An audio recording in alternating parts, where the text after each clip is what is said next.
Hey, everybody, and welcome to this deep dive where we're going to be looking at resilience. Okay. And we've got a really fascinating story to share with you today from a guy named Erix. I love his story. It's incredible. Yeah. So Erix went through a period of some pretty intense change in his life and went through some tough times, but where he ended up is just amazing. It is really remarkable how he was able to turn things around. It's like you hear sometimes that setbacks can be opportunities, but Erix's story really brings that idea to life. I think what's so interesting about it is that he didn't just bounce back from the setback, but he bounced forward. You know, right. He used the experience to springboard himself into something even more fulfilling. Yeah. And it's like he unlocked this potential that was always there, but he just needed that push to find it. Exactly. And it all starts with him landing this new job in a new city. Ooh, exciting new beginnings. Right. Super exciting stuff. Yeah. But just a month and boom, company announces these massive layoffs. Oh, gosh, I hate when that happens. Can you imagine? Ugh, it's the worst. Just when you're getting settled, everything changes. Totally. And Erix was let go too. That's so rough. I mean, that's a situation that a lot of people can probably relate to, unfortunately. Yeah. It's like having the rug pulled out from under you. For sure. And I think it's so important to acknowledge how much that can impact you emotionally. Oh, absolutely. You know, like that sinking feeling he talks about in his story. Yeah, he talks about just feeling stressed, panicked. Yeah. And I mean, wouldn't you? Oh, for sure. New city probably just spent a ton getting set up. Totally. And suddenly no job. Yeah, you just feel completely lost. Absolutely. And that's where recognizing those feelings becomes so important, right? Totally. Because resilience isn't about ignoring the negative emotions. It's about acknowledging them and then working through them. Yeah, it's about finding a way to process those emotions so you can start to move forward. And that's where we get to this turning point in Erix's story. He's out on a walk one day, just trying to clear his head, and he runs into a neighbor, a guy named Mr. Lin. And Mr. Lin picks up on the fact that Erix is feeling down and invites him for a coffee. Oh, that's nice of him. I know, right? Yeah. And this is where things get really interesting. Okay, I'm all ears. So over coffee, Mr. Lin offers Erix this really simple but profound piece of advice. Ooh, I love those little nuggets of wisdom. I know, me too. Okay, what did he say? He says, sometimes you have to build your own path when the road ends. Wow, that's powerful. It's like a total reframing of the situation. Right? Yeah. Instead of feeling like a victim of circumstance, he realizes that he has the power to create his own opportunities. I love that reframing. Yeah. And that's exactly what Erix does. So tell me what happens next. He realizes that he can't just sit around waiting for things to go back to the way they were. He has to create something new. I love that proactive energy. So what does he do? What does he do? He starts taking these online courses in web design, something he was always interested in, but never had time to pursue. That's amazing how sometimes setbacks can actually unlock hidden potential. Right. It's like that downtime forces you to figure out what you really want to be doing. And he really dove in head first. Oh, yeah? Yeah, teaching himself to code and react. Wow, that's impressive. He even mentions that he was drawn to it because of the creative problem solving involved. So it wasn't just about learning the technical skills. Yeah. It was about finding a way of thinking that really resonated with him. Exactly, and he really went for it. Good for him. Putting in the work, building a portfolio. That's awesome. And before you know it, he's freelancing. Wow. So you really see that spark of resilience turning into action. I know, it's amazing. And I think it's important to point out here, this isn't about toxic positivity or pretending everything is fine. Yeah. He let himself feel those initial feelings of disappointment and fear, but then he channeled that energy into building something new. And the results speak for themselves. Okay, tell me more. Erix's freelancing work actually leads to a full-time job offer in web design. Wow. Talk about a happy ending. I know, right? But it's not just about the job. No, it's not. It's about him finding a path that he's truly passionate about. I love that. And it really highlights how powerful it can be to adapt to change. Yeah. What seemed like this major setback actually led him to a more fulfilling career. It makes you think, doesn't it? It does. Like, what paths might we be overlooking because we're holding on to what's familiar? That's a good question. Even if it's not quite right for us. Yeah. Okay, before we move on, let's take a second to recap what we've learned from Erix's journey. Absolutely. So first, we see the importance of acknowledging your emotions when you're facing a setback. Yeah. You don't have to be strong right away. Right. It's okay to not be okay at first. It's about giving yourself permission to process what you're feeling. Yeah. And then there's the power of building your own path. Don't be afraid to step outside of what's familiar, whether that means learning new skills or taking on new challenges. Exactly. And finally, and this is a big one, be open to the possibility that setbacks can actually be redirects towards something much better. That's such an important point. Sometimes those difficult moments are actually pushing us in the right direction. It's like they're little course corrections, guiding us towards where we're meant to be. I love that. And it's a great reminder that resilience isn't about avoiding those tough moments altogether. No, it's not. It's about navigating them in a way that allows us to learn, grow, and even discover new passions along the way. Beautifully said. Thank you. And it makes you think about times in your own life. Yeah. Have you ever experienced a setback that looking back turned out to be a blessing in disguise? Ooh, that's a good one to think about. Yeah, keep that in mind as we move on to the next part of our deep dive. I'm excited to hear what else you've got. We'll be back in a moment. Welcome back. We just heard Erix's story, and now I'm really curious to dig into some of the research you brought on resilience. I'm all ears. Okay, so there's this study from the University of Pennsylvania that found something pretty amazing. Okay. People who see challenges as opportunities for growth, much like Erix did, are actually more likely to be resilient and successful over time. Hold on. So it's not just about slapping on a happy face or pretending like the hard stuff isn't happening? No, not at all. It's about actually seeing those challenges as chances to learn and grow. Exactly. It's all about what researchers call a growth mindset. Okay. The idea that your intelligence and abilities aren't fixed. You can develop them through effort and learning. So if you believe that you can grow and adapt, you're not going to let challenges defeat you. Right. You're going to see them as a chance to level up. Exactly. And this study found that people with this growth mindset are more likely to bounce back from setbacks, reach their goals, and they even report higher levels of well-being overall. Wow. So mindset really is a game changer when it comes to resilience. What else did you find in your research? Okay, this one blew my mind. Okay. The American Psychological Association did a study on social support.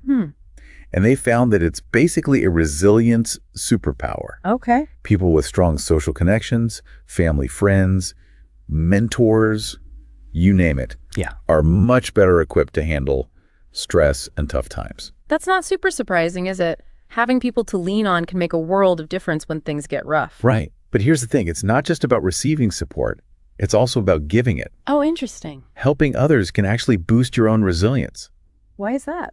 Well, when you're helping others, you feel more connected, you have a sense of purpose, and it reminds you of your own strengths and capabilities. Makes sense. So building a strong support network and being willing to both give and receive help, those are key components of resilience. Absolutely. I bet Erix benefited from having people in his corner during that time. Even just that short conversation with Mr. Lin seemed to have a huge impact. Yeah, we don't know all the details of Erix's support system. Sure. But you're right. Sometimes even a small interaction can make a huge difference. Yeah. A little encouragement or a fresh perspective can be all it takes to shift our mindset and get us moving in the right direction. I love that even small acts of kindness can ripple out and contribute to someone's resilience.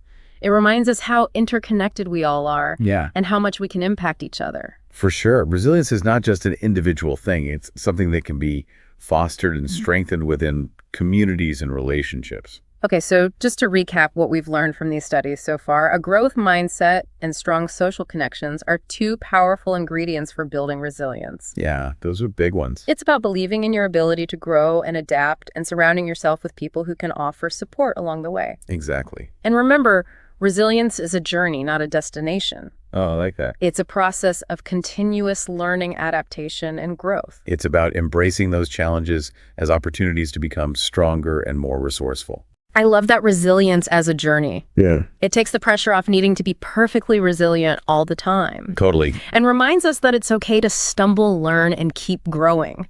Which actually brings me to another really interesting area of research. Have you heard of post-traumatic growth? Oh, absolutely. It's the idea that people can actually experience positive psychological changes as a result of going through trauma or adversity. Now that sounds a bit counterintuitive, doesn't it? How can something so negative actually lead to positive growth? It's not about minimizing the pain and suffering that comes with trauma. Right.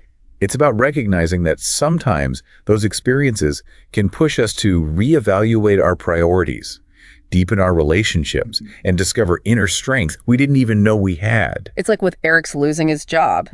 It was a traumatic experience, but it ultimately led him to a career path that he was much more passionate about. Exactly. And research shows that this type of post-traumatic growth is more common than you might think. Yeah, studies have found that people who experience post-traumatic growth often report things like a greater appreciation for life, stronger relationships, a renewed sense of purpose, and even a greater sense of personal strength. Wow, that's incredible. But I imagine this kind of growth doesn't just magically happen, right? There have to be certain factors that contribute to it. You're right, it's not automatic.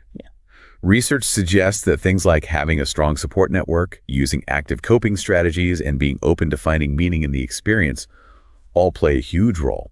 So it's not just about enduring the hardship, but actively engaging with it, seeking support, and searching for the lessons or meaning that might be hidden within it. Exactly. And this brings us right back to the importance of mindset. Okay. People who are able to reframe their experiences, focus on what they've learned, and find ways to grow from those challenges are more likely to experience this post-traumatic growth. So let's bring this back to our listeners.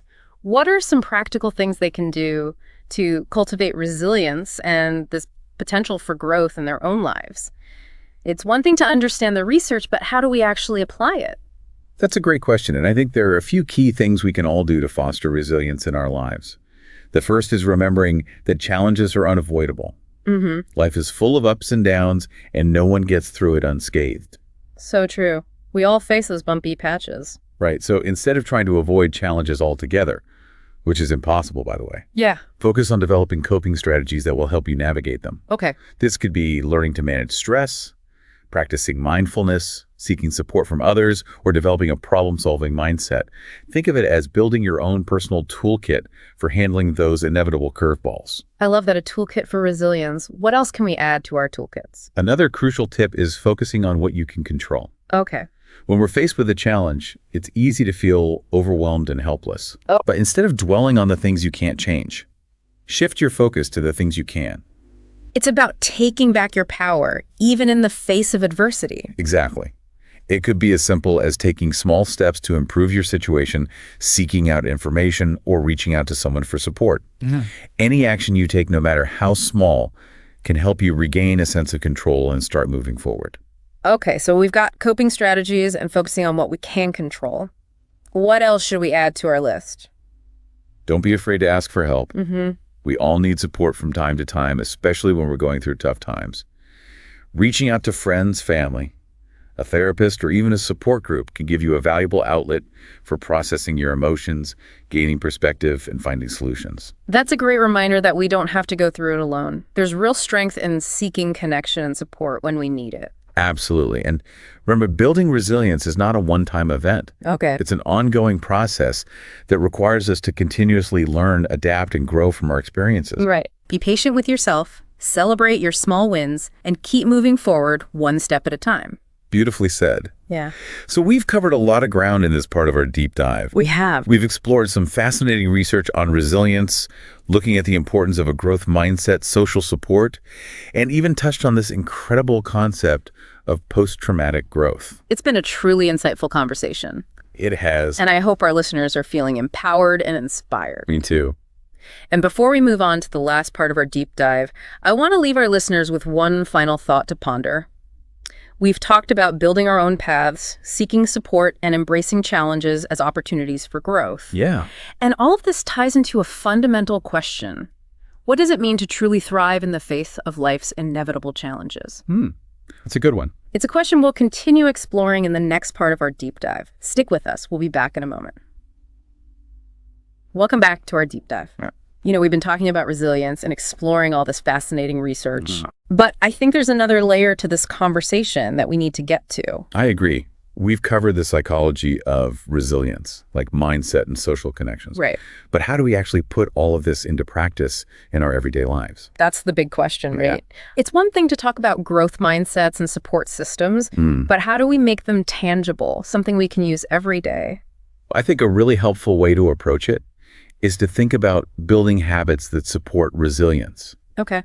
Just like we create habits for physical health, like exercise or eating well, Right. we can cultivate habits that make us more resilient mentally and emotionally. Okay. I like where this is going. Give me some examples. What kind of habits are we talking about? Well, one that's super powerful is mindfulness. Okay. It's about tuning into the present moment without judgment. Okay. It could involve meditation, mindful breathing exercises, or even just taking a few minutes each day to really notice your surroundings and what's going on inside you. So it's about slowing down, becoming more aware of our thoughts and feelings, but not letting them sweep us away. Exactly. Mindfulness helps us manage our emotions, reduce stress, and get a clearer perspective on challenges. Okay. It allows us to respond thoughtfully instead of just reacting impulsively. That makes a lot of sense. Being more present and aware definitely seems like it would help you navigate those difficult situations.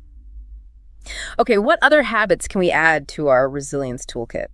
Cultivating a positive outlook is another big one. Okay. And I don't mean ignoring negative emotions or pretending everything is perfect. Right. It's about making a conscious effort to notice the good, practice gratitude, and focus on solutions rather than problems. So it's not about being unrealistically optimistic. No. It's more about choosing to focus on what's working, what we're thankful for, and the possibilities that exist even when things are tough. You got it. A positive outlook doesn't magically erase challenges. Yeah. But it helps us to approach them with a more hopeful and resourceful mindset. I love that phrase, a hopeful and resourceful mindset. It sounds like the foundation of resilience right there. What else can we do to build up those resilience muscles? Setting realistic goals is huge. Okay. When we set goals that are way too ambitious, we're setting ourselves up for disappointment and discouragement. Yeah, that makes sense. But if you break those big goals down into smaller, more achievable steps, you create a sense of progress and accomplishment. Right. And that can fuel your motivation and resilience to keep going. It's like that old saying, how do you eat an elephant? Oh, yeah. One bite at a time. Exactly. Breaking down challenges into smaller chunks makes them feel much less overwhelming. And as you achieve each small step, you build confidence and momentum. Yeah. And that makes you more resilient when it comes to tackling the next challenge. All right, so far we've got mindfulness, a positive outlook, and realistic goal setting, all fantastic habits to start building with. Anything else we should add to the list before we wrap things up? One more that's super important, taking care of your physical well-being. Oh. It's easy to neglect our physical health when we're stressed or feeling overwhelmed. Yeah, for sure. But it's vital to remember that our physical and mental well-being are completely interconnected. Oh, you're preaching to the choir here. Sleep good food, moving your body. Those things have a huge impact on your mood, your energy, Absolutely. and your ability to handle stress. Right. When you prioritize your physical health, you're giving yourself a stronger base to face whatever life throws your way. So to sum it all up, we've explored some really powerful habits that can help us build resilience, mindfulness, a positive outlook, setting realistic goals, and prioritizing our physical health. These are all things we can start doing today to create a more resilient and fulfilling life. It's about making those conscious choices every day that support your mental, emotional, and physical well-being. And remember, building resilience is a journey, not a finish line. There will be bumps along the way. That's just part of life. But by building these habits, we're giving ourselves the tools and the mindset to navigate those bumps, learn from them, and come out even stronger on the other side. And you never know, those challenges might just lead you to some unexpected paths and opportunities, just like they did for Erix. Exactly. So much of resilience is about embracing the unknown and trusting that even when things feel tough, there's potential for growth. And maybe even some amazing surprises waiting around the corner. Couldn't have said it better myself. Well, that brings us to the end of our deep dive into resilience. We hope you've gained some valuable insights and practical tools to apply in your own life. And remember, you have the power to cultivate resilience, to see challenges as opportunities, and to create a life that is both meaningful and fulfilling. Thank you for joining us. Until next time, keep exploring, keep growing, and keep diving deep.